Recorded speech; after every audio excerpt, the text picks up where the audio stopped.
네, 안녕하세요, 여러분. 상담 이론과 실제 강의를 시작하도록 하겠습니다. 오늘은 현실 치료 이론에 대해서 배우시게 될 건데요. 이제 오늘 배우시는 이 현실 치료 이론이 이번 학기 이 수업에서 배우는 마지막 10번째 상담 이론이에요. 네.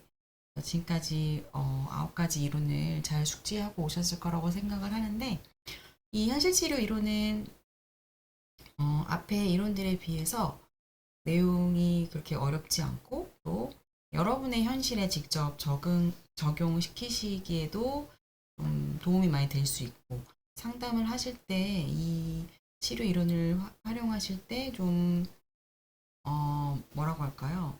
막 어렵지 않게 용이하게 적용하실 수도 있는 부분이라서 네, 잘 들어두시면 도움이 되실 거라고 생각을 합니다.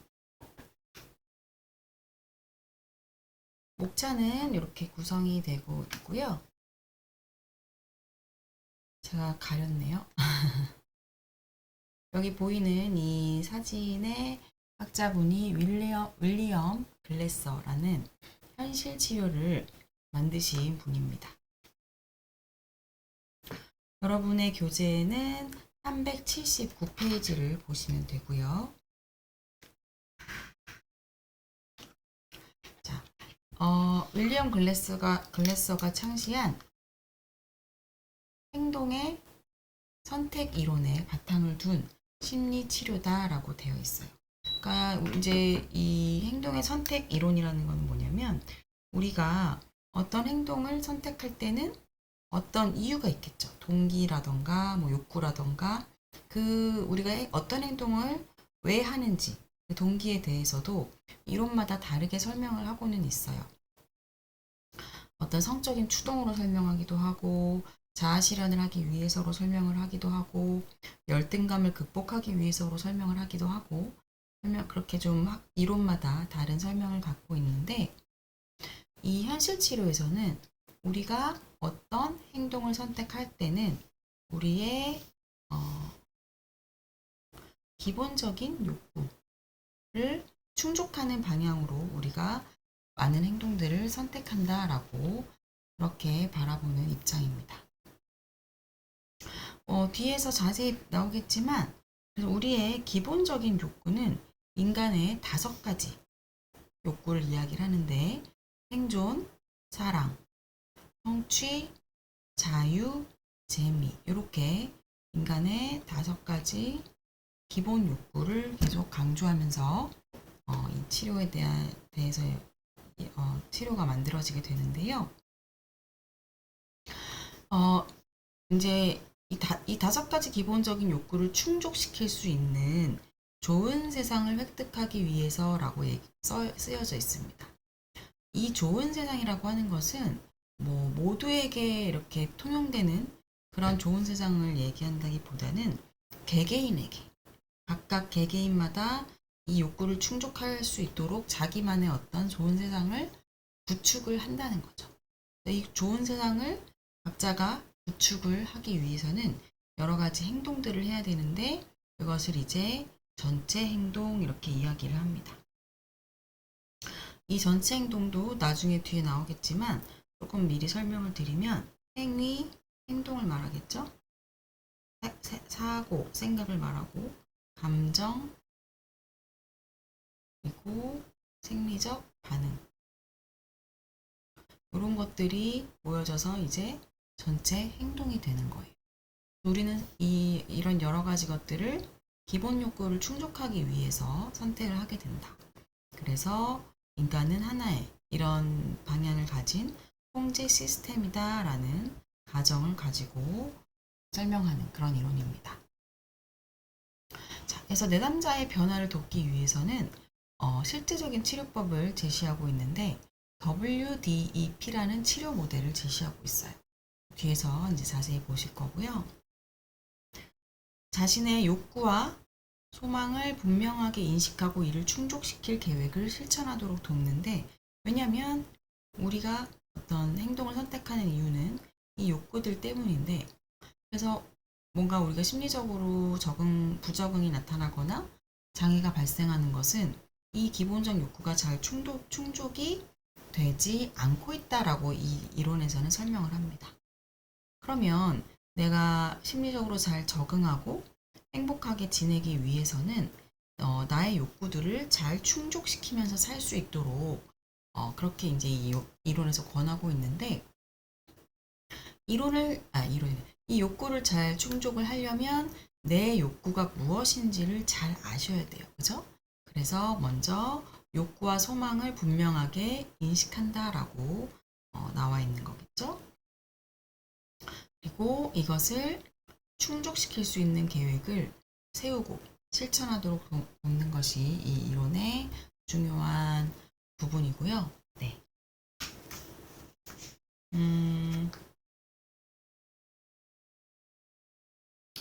여기 이제 말풍선에 보시면 불행감 이렇게 되어 있어요.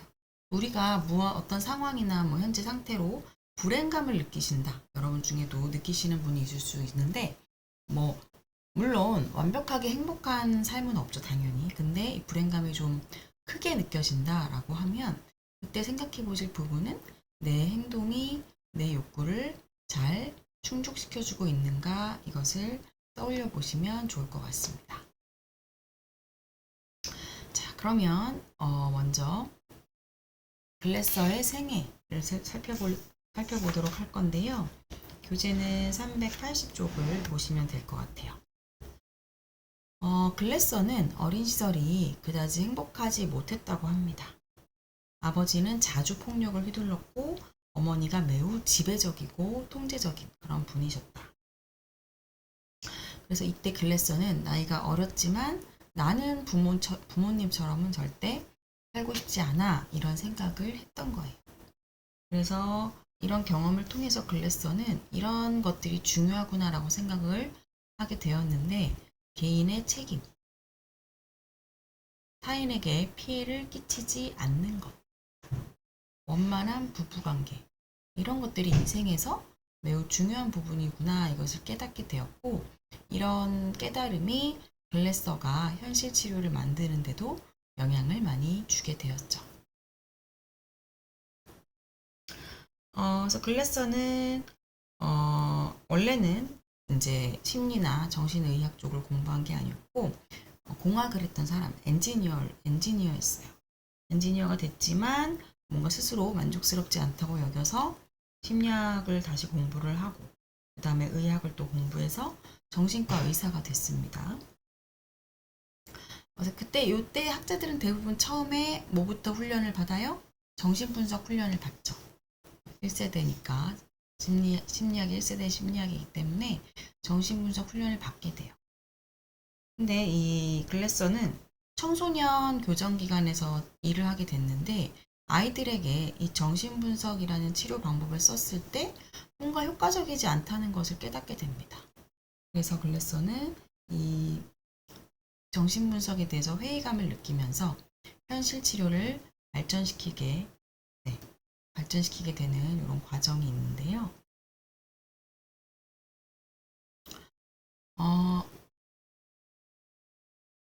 글래서는 이 현실 치료 이론의 기본 원리를 제시하게 되는데 이 기본 원리가 무엇인지 같이 볼게요. 자신의 행동에 대해서 책임을 지면서 자신의 기본적 욕구를 인식하고 다른 사람에게 해를 가하지 않는 방식으로 그러한 욕구를 충족하면서 사는 것. 보면 기본적 욕구를 인식하고 충족을 해야 되는데 여기서 중요한 건 내가 내 행동에 책임을 져야 하고 타인에게는 해를 끼치지 말아야 합니다. 내가 내 욕구를 충족시키기 위해서 타인에게 해를 끼칠 정도로 어떤 행동을 하면 안 되겠죠. 그래서 그런 걸 통해서 행복하고 자기 실현적으로 삶을 영위해 나가도록 하는 게 이 현실 치료의 기본 원리로 이렇게 제시를 하고 있는데 보시면 글래서의 생애에서 우리가 봤던 파란색 부분 개인의 책임 그리고 타인에게 해를 끼치지 않는 것 이런 것들이 이 이론의 기본 원리에 영향을 줬다는 것을 알 수가 있습니다. 그리고 관계의 중요성을 강조를 합니다. 여기서도 글래서가 원만한 부부관계를 강조를 했는데 우리의 마음이 건강하려면 친밀하고 긍정적인 관계가 필수적이다라고 이렇게 얘기를 하고 있어요. 여러분은 이거에 대해서는 또 어떻게 생각을 하시나요? 저는 이거에 아주 많이 동의를 합니다. 그러니까 친밀하고 긍정적인 관계가 없이도 뭐 살아갈 수는 있어요. 살아갈 수는 있지만 그때 느껴지는 행복감이라던가 안정감이라던가 삶에 대한 어떤 즐거움 이런 것들의 수준이 훨씬 떨어지기 때문에 친밀하고 긍정적 관계가 꼭 한 명 이상은 있어야 하지 않을까 이렇게 생각을 하기는 합니다. 자, 현실 치료의 발전 과정 보게 되면요. 여러분 교재는 382쪽 382쪽을 보시면 되고, 자, 현실 치료가 이제 개발됐던 시기에는 조지 해링턴이라는 분의 지도와 격려를 받으면서 이제 글래서가 개발을 하기 시작을 했고, 이 병원에서 일을 하면서 정신분석을 하고 또 약물 치료를 하는 게 환자들에게 별로 그닥 효과적이지 않구나라는 회의감을 느끼면서 이 치료 기간을 어떻게 하면 단축시킬 수 있을까? 왜냐면 이 정신분석이 사실 치료 기간도 길고 또 좀 효율적으로 이렇게 팍 하는 게 아니라 자유현상, 뭐 꿈 분석하고 이런 식으로 들어가는 시간과 노력이 많단 말이에요. 그걸 좀 단축시키려고 어떻게 해야 될까 이런 고민을 하게 됐고, 그러면서 실제로 적용을 했을 때 이번 환자들의 치료 기간이 많이 단축되는구나 이것들을 확인을 했다고 합니다. 그래서 이제 글래서가 정신분석이 아닌 현실 치료의 그 방법을 환자들에게 적용을 하고 그게 효과가 나타나니까 동료에게 그런 것들을 얘기를 했어요. 내가 정신분석보다는 이러이러한 방법으로 치료를 하고 있고 이게 좀 잘 되는 것 같다. 그랬더니 동료가 그 치료법을 듣고, 물론 그 동료도 당연히 정신분석을 수련을 받고 그걸로 치료를 하던 사람이겠죠. 그 사람이 듣기에는 글래서의 치료 방법이 너무 현실적인 거예요. 왜 이 치료 방법이 현실적이라고 하는지는 뒤에 이제 치료 기법이나 이런 거 보시면 잘 아실 텐데, 그래서 우리 이 치료 이름에 앞에 현실 치료 이렇게 이름을 정했다고 보시면 될 것 같습니다. 두 번째 단계는 이론적인 기반이 발전하는 그런 시기예요. 어떻게 보면은 정신분석을 대체할 어떤 치료 방법을 먼저 이제 고안을 했고, 그 치료 방법의 밑에 토대가 되는 거는 어떻게 보면 두 번째 시기, 이론적 기반을 발전을 시켰던 그런 시기인데, 글래서는 윌리엄 파우스의 통제 이론이라는 것을 접하게 되면서 이 인간 행동에 대한 통제 이론을 발전을 시키게 됩니다. 통제 이론에 대한 거는 여러분이 교재를 조금 더 읽어보시면 될 것 같고요. 그 다음에 치료 이론을 발전시킨 시기로 넘어가게 되는데, 에드워즈 데밍이라는 그런 학자의 그 경영 방식을 심리치료에 가져온 거예요. 여기 보시면 플랜, 두, 체크, 액트라는 요 데밍스의 이론의 이런 부분이 있는데, 이게 똑같진 않지만 이거에 영향을 받아서 나중에 현실 치료의 기법 WDP 기법을 만들어내는데도 영향을 주게 됩니다. 그리고 원래는 이 파워스의 통제 이론을 접하면서 글래서가 인간 행동에 대해서도 통제 이론을 발전을 시켰는데, 마지막 그 단계가 되면 통제 이론에서 선택 이론으로 이론의 방향이 좀 바뀌게 돼요. 네. 그래서 인간이 자신의 기본 욕구를 충족하는 방향으로 자신의 행동을 선택한다라는 개념이 여기서 이제 좀 더 정리가 되고요. 그리고 현실 치료, 글래서 말고도 우볼딩이라는 분도 현실 치료를 했던 학자분인데, 이분이 이제 현실 치료를 좀 더 대중적으로 세상에 알리는 역할을 하기도 했습니다. 자, 그러면 현실 치료의 기본 철학으로 넘어갈 건데요. 먼저 내담자의 자발적인 변화를 중시한다. 그래서 치료마다 다 차이는 있지만 기존의 다른 치료들이 상담자 혹은 치료자가 내담자를 어떠한 방향으로 어떤 지시를 한다거나 이렇게 해보세요. 이렇게 해보는 게 좋겠습니다. 이렇게 하는 방식들이 있었다면 글래서의 현실 치료는 자발적인 변화를 중시해요. 스스로 하도록 그렇게 해야 되는 거예요. 스스로 자신의 행복을 위해서 원하는 방향으로 변화하도록 하는 것이 기본 철학이고요. 그리고 통제라는 개념이 중요하게 언급이 됩니다. 통제라는 것은 여러분 통제가 무엇인지 너무 잘 알고 계시죠? 어떤 것이든 개인이 원하지 않는 것을 하도록 유도하고 강요하는 시도가 통제인데요. 여기 이제 외부 통제, 내부 통제 이런 두 가지 개념이 나오게 됩니다. 외부 통제라는 건 뭐냐면 그 사람의 어떤 행동이나 생각이나 이런 것들을 밖에서 통제를 하는 거예요. 그 사람이 뭔가 잘못하면 처벌을 하고 그 사람이 뭔가 잘하거나 성과를 내면 보상을 하고 그래서 이런 처벌과 보상을 통해서 타인을 내가 원하는 대로 하도록 만드는 건데 여러분 통제를 경험을 해보셨죠? 어렸을 때는 부모님이 이렇게 해야 된다, 이렇게 하면 안 된다 이런 통제를 하기도 하고 성인이 된 이후에라도 친구나 가까운 사람 중에 좀 남을 통제하기 좋아하는 사람들이 있으면 이렇게 해라 저렇게 해라 막 통제를 하잖아요. 통제를 받았을 때 기분이 어떠셨어요? 내가 하고 싶지 않은 게 있는데 누군가로 인해서 억지로 해야 된다거나 나는 이 메뉴가 먹고 싶은데 친구가 야 그거 맛없어 먹지 마 이거 시켜 이런 식으로 한다거나 그러면 어떨 때는 그게 좋을 수도 있지만 대부분은 마음이 불편해집니다. 우리 인간에게 자유라는 되게 중요한 기본적인 욕구가 있기 때문인데요. 그래서 글래서는 이 외부 통제를 인간의 불행과 갈등을 만들어내는 원천이라고까지 이렇게 얘기를 했습니다.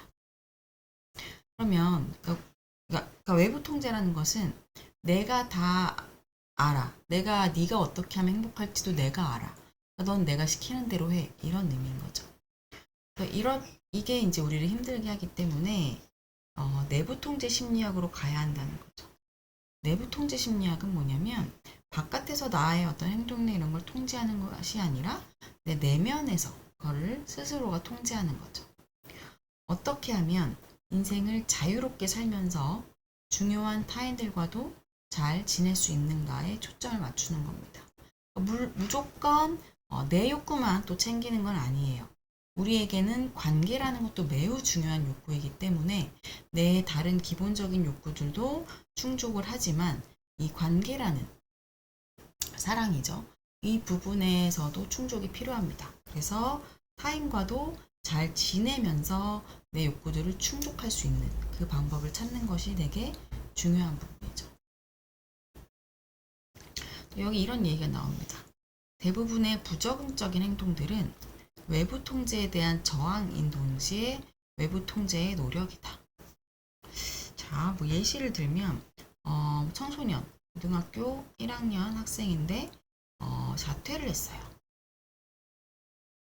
요새 이제 과거에 비해서 자퇴를 하는 학생들이 되게 많이 늘어나고 있는데 자퇴를 한 이유가 여러 가지 있을 수 있는데 이 학생의 경우에는 어린 시절에 엄마하고 관계가 상당히 좀 힘들었습니다. 엄마가 매우 많이 과도하게 통제를 하고 아이는 그게 싫었지만 어렸을 때는 별로 저항할 수 없잖아요.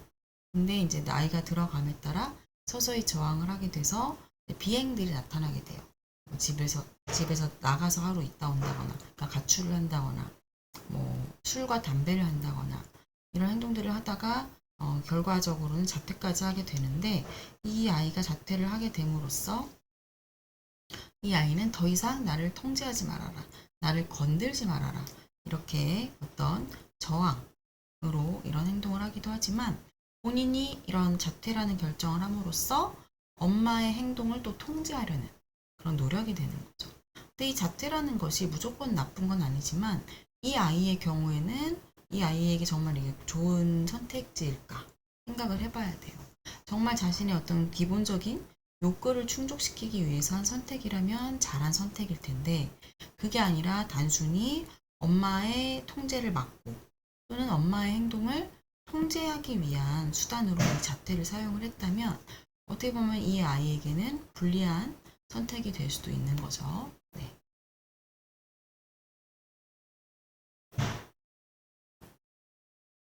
그러면 이제 기본 철학을 좀 더 살펴볼 건데요. 그래서 이제 선택 이론을 글래서가 제시를 하고 있습니다. 우리는 모든 걸 선택할 수 있다는 거예요, 선택. 우리가 통제할 수 있는 유일한 인간은 자신뿐이며 모든 것이 자신에 의해서 선택되는 것이다. 모든 것이라면 어디까지를 얘기하냐? 여기 예시가 나와 있습니다. 나는 우울하기를 선택했어 라고 되어 있어요. 이 말이 좀 이해가 되시나요? 어떤 사람이 우울증이다. 근데 현실 치료를 받으러 왔더니 현실 치료를 하는 상담자가 내담자에게 누구 씨는 우울하기를 선택하셨군요. 이렇게 얘기를 했다고 생각해 보세요. 그럼 일단 그 내담자는 처음에는 기분이 매우 상할 수도 있습니다. 네? 뭐라고요? 내가 우울하기를 선택했다고요? 내가 그 미쳤다고 우울하기를 선택합니까? 저도 우울한 걸 원치 않아요. 어떤 사람이 우울한 걸 좋아서 선택하겠어요? 처음에 이렇게 당연히 반응을 할 수도 있어요. 하지만 이 치료 이론에서는 우리를 우울하게 하는 행동, 어떤 생활 습관, 어떤 생각, 어떤 관계 이런 것들을 내가 다 선택해서 그 우울한 자리에 계속 있다는 얘기를 하는 거죠. 우리는 거의 모든 행동을 선택을 하기 때문에 불행과 갈등도 우리가 선택한 것이다 라고 이야기를 합니다. 물론 내가 길을 가다가 어느 날 갑자기 예상치 못하게 교통사고가 났다. 그런 거는 우리가 선택했다고 볼 수는 없겠죠. 그런데 어떤 연인과의 관계에 있어서 상대방이 좀 폭력성이 있다. 그래서 그 사람하고 이제 연애를 하는 과정에서 막 데이트 폭력이 일어날 수도 있고 너무 힘든 일을 겪고 있는데 헤어지지 않고 계속 만나면서 나는 불행해요. 나는 우울해요. 이렇게 얘기한다면 이거는 사실은 본인이 선택한 것이라고 볼 수밖에 없겠죠.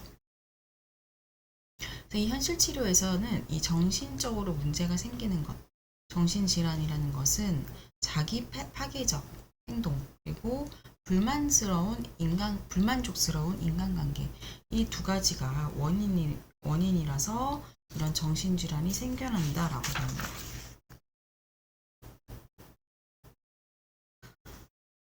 그래서 정신질환을 자기 파괴적 행동이라고 보는 것도 이것들이 내 선택이라는 그런 개념이 깔려있기 때문에 이렇게 바라보는 거고요. 그래서 그 밑에 보시면 약물 중독, 폭력, 범죄, 자퇴, 배우자나 아동을 학대하는 것 이런 부적응적인 행동들은 앞에도 얘기했듯이 외부 통제에 대한 저항이자 외부 통제를 하려는 노력이라고 볼 수가 있습니다. 근데 문제는 통제를 하는 건 좋은 건 아니지만 인간관계는 우리에게 매우 중요한 부분이에요. 인간은 서로를 필요로 한다.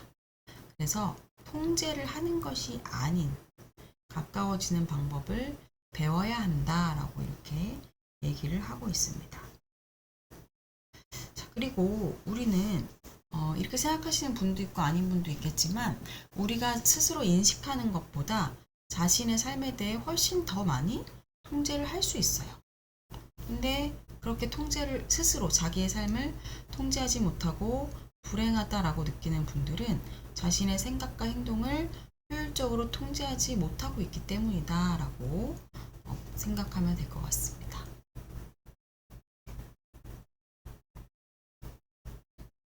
선택 이론의 주요 내용으로 넘어갈 텐데요. 이건 앞에서도 설명드렸던 내용이에요. 개인은 기본적 욕구를 잘 충족시킬 수 있는 좋은 세계를 획득하기 위해 전체 행동을 선택한다. 이게 이게 하나의 이 치료 이론의 중요한 골자라고 보시면 됩니다. 그러면 각각의 개념을 좀 살펴볼 건데, 처음에는 기본 욕구라는 것이 나옵니다. 기본 욕구. 기본 욕구는 아까 5가지가 있다고 말씀드렸어요. 생존, 사랑, 권력, 자유, 재미. 이렇게 5가지인데, 각각의 욕구에 대한 설명은 교재에 386쪽을 보시면 자세히 나와 있습니다. 여러분이 다 아시는 내용이에요. 생존이라는 것은 의식주, 그리고 개인의 생존과 안전을 위한 신체적인 욕구를 의미를 합니다. 이 생존의 욕구를 위해서 우리는 음식을 먹는다거나, 뭘 마시고, 쉬고, 잠을 자고, 이런 것들이 다 이 생존 욕구와 관련된 행동들이겠죠. 두 번째는 사랑인데요. 이것은 타인과 연결감을 느끼는 것. 그리고 애정을 주고받고 어떤 집단에 소속되고 싶어하는 이런 것들이 다 포함되는 그런 욕구를 말하고, 가족, 연인, 친구, 동료, 애완동물, 수집한 물건 이런 것들에서 충족이 된다. 세 번째는 권력, 파워, 힘의 욕구예요. 성취를 통해서 자신에 대한 유능감과 가치관을 느끼고 힘과 권력을 추구하려는 욕구를 권력 이렇게 얘기하고요. 네 번째는 자유입니다. 자유는 내가 스스로 자율적인 존재로 자유롭게 행동하고자 하는 욕구를 얘기하는 거예요. 그리고 5번째는 재미인데요. 우리는 즐겁고 재미있는 것을 추구하고 또 새로운 것을 배우고 싶어하고 이런 욕구들이 있습니다. 이런 욕구들은 유머를 구사한다거나 친구들이랑 수다 떨면서 웃는다거나 농담을 하거나 운동, 독서 이런 것들을 통해서 충족이 될 수가 있는 거고요. 글래서는 이렇게 5가지 욕구가 우리에게 기본적으로 있는데, 이 가장 기본적인 욕구를 글래서는 사랑이라고 생각을 했습니다. 이거는 이제 글래서의 생각인 거예요. 그래서 제가 가장 기본적 이렇게 써놨는데, 이 다른 4가지 욕구를 충족을 시키려면 다른 사람이 우리 주위에 있어야 되기 때문에 애정 욕구가 우리에게 가장 기본적인 것이다. 이렇게 글래서는 이야기를 하고 있습니다. 좋은 세계부터는 다음 영상에서 설명드리도록 하겠습니다.